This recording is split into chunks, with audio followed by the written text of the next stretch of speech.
What is going on, guys? Welcome back to the channel. My name is Hart for those of you that are new. And today I'll be breaking down this Monday night showdown slate here on DraftKings between the Chiefs and the Jaguars. So should be an interesting game. I'm going to be breaking it down, going over some core plays, some value plays, how I'm going to be building my lineup for tonight, going over some stats for you guys if you're also building a showdown slate lineup. So make sure to hit that like button and subscribe.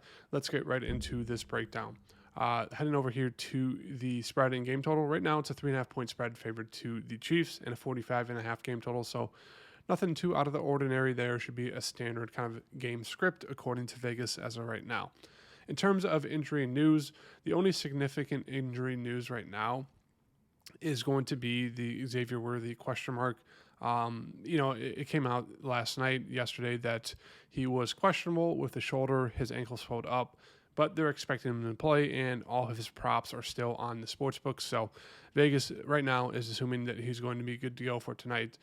So I don't think there's anything we need to worry about as of right now. Obviously, if he gets rolled out, that does change a lot of things. So I'll kind of post about that on my Twitter if that does end up happening. So let's start off with the Kansas City side. So for the Chiefs side, in terms of their offense, it's been pretty gross, right? Like, I feel like most people can agree on that. The offense has been pretty brutal, especially when Xavier Worthy has been out. They look disgusting. They have no running backs.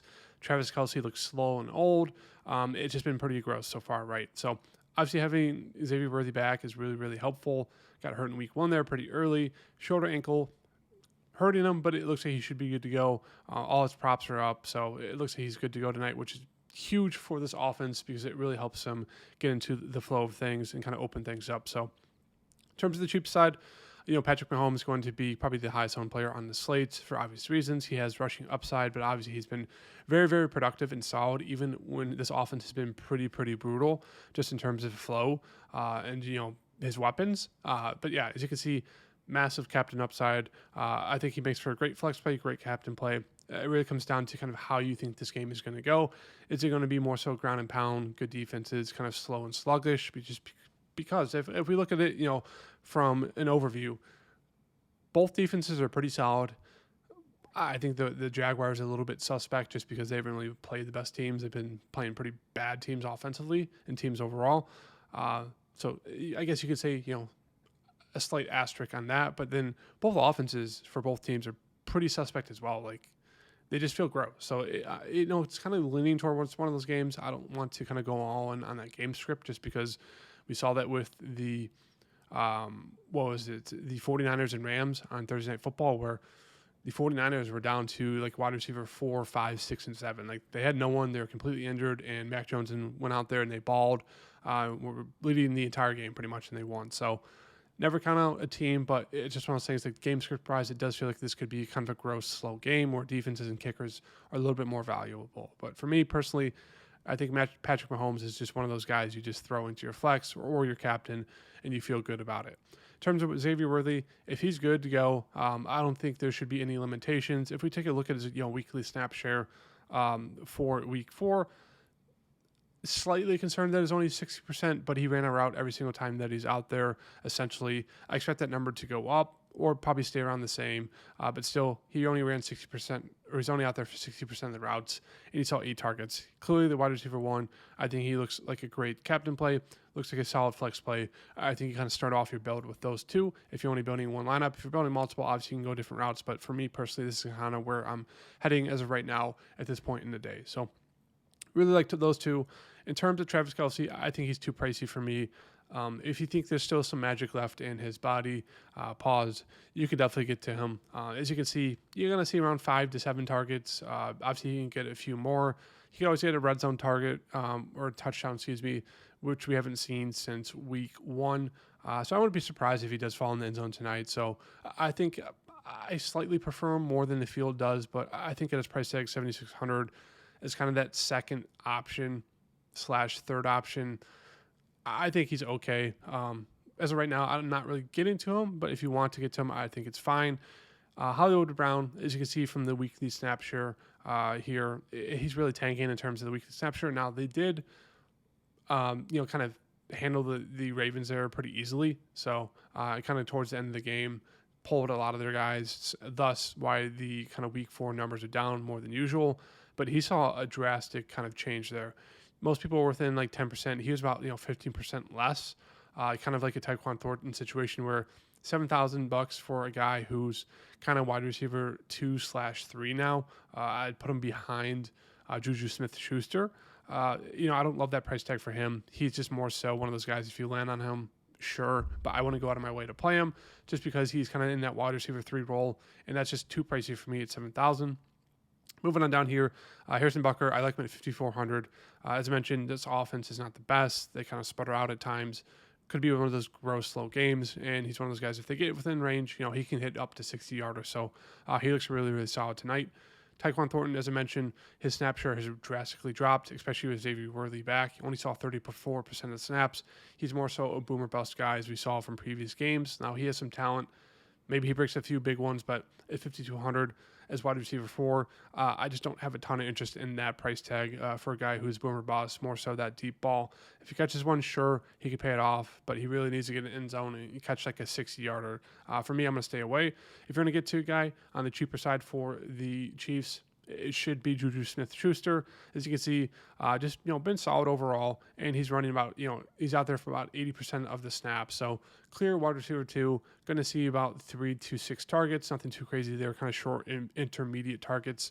But he could find his way into the end zone. I think he's a solid play at 4,800. Chiefs defense, as I mentioned, this could be one of those games where you load up on them because obviously, as we know, with Trevor Lawrence and throughout his career, he is very turnover prone. The offense does not look the best. So, yeah, I do have a good amount of interest in the Chiefs D. In terms of the running back situation, you have Pacheco, 6,200. You have Kareem Hunt, 4,200. And then you do have, where do you go? Right here. Brashad Smith here at 3,200. I think my favorite would be Brashad Smith. They mentioned how they want to get more involved. He looks like the best running back in terms of just energy and big playability. Compared to the 3, he's the cheapest. As you can see here, Isaiah Pacheco kind of leaned the way. Saw 35% of the snaps there in week 4. Obviously, saw a little bit less snaps due to the blow, but still, him and Kareem Hunt are kind of doing like I guess you could say like a 60-40, 55-45 split there. But Brashad Smith's snaps did go up. Now, as I mentioned, pumped the brakes a little bit of a blowout there, but still nice to see 25% snaps there. He did get involved. He did catch a few passes. So I think he'd be my favorite running back play. As I mentioned, I hate the running back room there for the Chiefs. It just feels very gross. They're both really, really bad. They haven't flashed a running game in like 2 years, 3 years. So for me, if you're going to get to a running back, I don't feel great about it for the Chiefs. I'd take a dart throw on, Brashad Smith. But one of those things where there's just a lot of value in the slate. I just don't think there's a need to force you away to one of those kind of dart throw plays. Like, I just don't think there's a need. And it kind of goes with, the same thing with Noah Gray here. Like, he will be out there about 55 to 65% of the snaps, not heavily involved, but as you can see, there are some games where he does get targeted, a decent amount. So 2,400, in terms of kind of, secondary options on this Chiefs side, I'd say obviously it makes sense to get to Travis Kelce. And then from there, I'd say Juju Smith-Schuster is pretty much tied with Travis Kelce for me in terms of secondary options for pass catchers on this side. And then I think my third favorite would be Brashad Smith there at 3,200. Moving over to the Jaguars side, let's quickly switch to the Jaguars here. Scroll down a little bit. Jaguar side, obviously we have Brian Hobbs Jr. at the top, 10.2K. Leading the team in terms of wide receiver 1, I think he's fine. I don't love the price tag. There's obviously a huge disconnect still between him and Trevor Lawrence. If you're going to be playing him, I'd rather play him as a captain to try to capture that upside because he does have that big playability.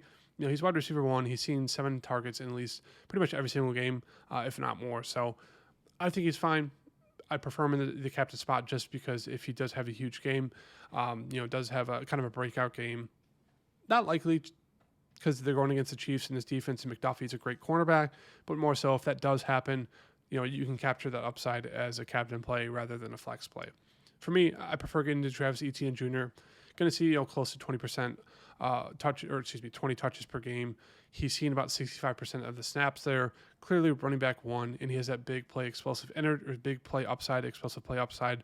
So once again, slightly prefer him in the captain, but I think he makes for a way better flex play compared to Brian Thomas Jr., so we'll throw him in there at 9,800. Moving on down a little bit more, Travis Hunter, I'm out on him. as you can see, not heavily involved in terms of the snap share. As you can see, floating around 60%. It's just not great all around. 6,600 is very, very expensive for a wide receiver 3 in terms of just snap share for me personally. So I'm going to fade him. Moving on down to Cam Little. Massive leg. Hasn't been the best. He's made a field goal the past 2 games, but still a guy that can go out there and realistically hit like a 65-yarder, as we saw in the preseason. I have interest in him.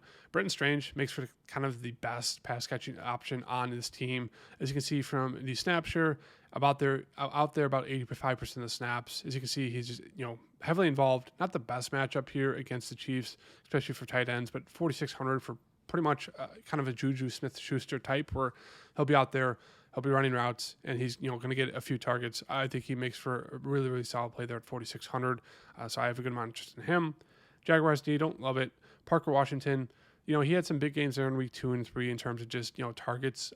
But in terms of the snap share, it's going to drop down. Obviously, you can see from this chart here, week 1, wide receiver 2 was Dyami Brown there, 75 and 80% of the snaps. Then he got hurt in week 3, and it was, kind of Travis Hunter, Brian Thomas Jr., and then Parker Washington mixed in. And then with, Dyami Brown being back, we'll get to him in a second. I just don't think there's really need to get to, Parker Washington, 3,600. He's just more so dart throw. Kind of same thing with Byshaw, Tootin, whatever you want to call him. Just more so a dart throw play there at 2,800. If you think, Travis Etienne kind of has a bad game there, they will look to Tootin. So you can definitely do that if you want.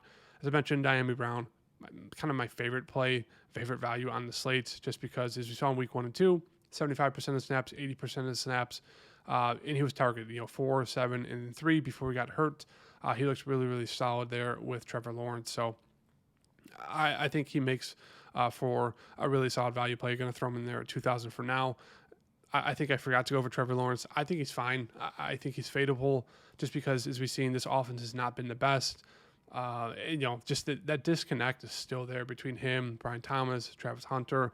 So if you think this game is going to be kind of gross and slow, more so of a ground and pound, I think you can make the case to fade Trevor Lawrence and go with like the Chiefs defense and, hope for a few turnovers and kind of go with, Travis Etienne and, Dyami Brown, pass catchers there, and kind of go with that. So that's kind of my take there. I don't think you really need to touch on anyone else. Hunter Long has gotten a few targets there, but I don't think there's a need to get to him. As you can see, like there's a lot of value, so you can get a lot of the studs in the slate, like $9,000 left over. We can't get to Brian Thomas Jr. or Trevor Lawrence, as I mentioned. We can get to Travis Kelce, 1,400 left over. It helps you get more unique. I think this is one of the slates you can definitely leave a good amount of salary on the table. I mean, we get the best pass catcher pretty much on the slate at the captain, Patrick Mahomes. We pair him with Harrison Butker, and you can run it back with Kelce, Etienne, and Brown there. So I think this is a really solid build to start off your kind of slate for tonight. So in terms of core plays, I think right now I'm going to stick with this is my core plays. Xavier Worthy, the captain, Patrick Mahomes and flex, and then Dyami Brown is at value 2,000, and it leaves you with 8,000 left over to fit in, almost 3 other studs on the slate that you want to get to. It really comes down to game script and how you think this game is going to play out to kind of build your lineup around. So I hope you guys like the video. Hit the like button and subscribe, and I'll see you guys in the next video. Peace.